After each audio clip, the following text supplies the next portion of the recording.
बिस्मिल्लाहिर्रहमानिर्रहीम। अस्सलाम वालेकुम स्टूडेंट्स। मैं उम्मीद करता हूँ everybody is good, everybody is fine. So आज की हमारी वीडियो का टॉपिक है डिमास रूल के मुताबिक इस इक्वेशन को सॉल्व करना। ठीक है, हमारे पास क्वेश्चन का गिवन है 12 × 6 + 3। ठीक है, ये हमारे पास एक क्वेश्चन है। जब भी आपके पास ऐसे क्वेश्चन आ जाए, ये तो बहुत छोटा भी क्वेश्चन है, अगर यहाँ पे माइनस भी होता और डिवीजन भी होती, ठीक है, फिर वो आपके लिए थोड़ा टफ होता।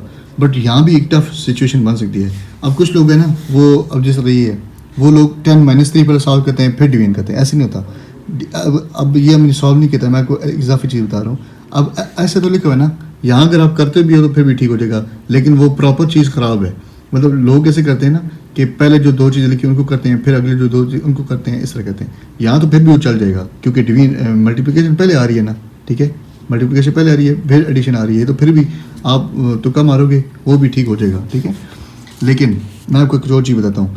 अब यहाँ पे 10 - 3 डिवीजन 3, अब यहाँ पे माइनस अगर पहले आपने किया ना फिर डिवीजन किया, ये टोटली ख़राब हो जाएगा, यहाँ पे आप फंस जाओगे। ठीक है, अभी हम यहाँ पे क्या करेंगे, अभी हम यहाँ पे जब भी ऐसा क्वेश्चन आएगा हम इस रूल को फॉलो करेंगे। अगर इस रूल में, अगर इस क्वेश्चन में पहले डिवीजन है, पहले डिवीजन सॉल्व करेंगे। मल्टीप्लिकेशन है तो मल्टीप्लिकेशन सॉल्व करेंगे। अगर डिवीजन है ना, ठीक, इसमें पहले डिवीजन सॉल्व करेंगे। अगर मल्टीप्लिकेशन है, पहले मल्टीप्लिकेशन सॉल्व करेंगे। मल्टीप्लिकेशन पहले आ रहा है, 10 × 6 कितना होगा, 72। ये ऐसे नीचे आ जाएगा। ठीक है, आपने यहाँ ये करना है, 72 + 3 ऐसे नीचे आ जाएगा। अब सिर्फ एडिशन बच गई, 75 आ जाएगा। 72 + 3 75, सिंपल हमारे पास आंसर आ जाएगा। ठीक है।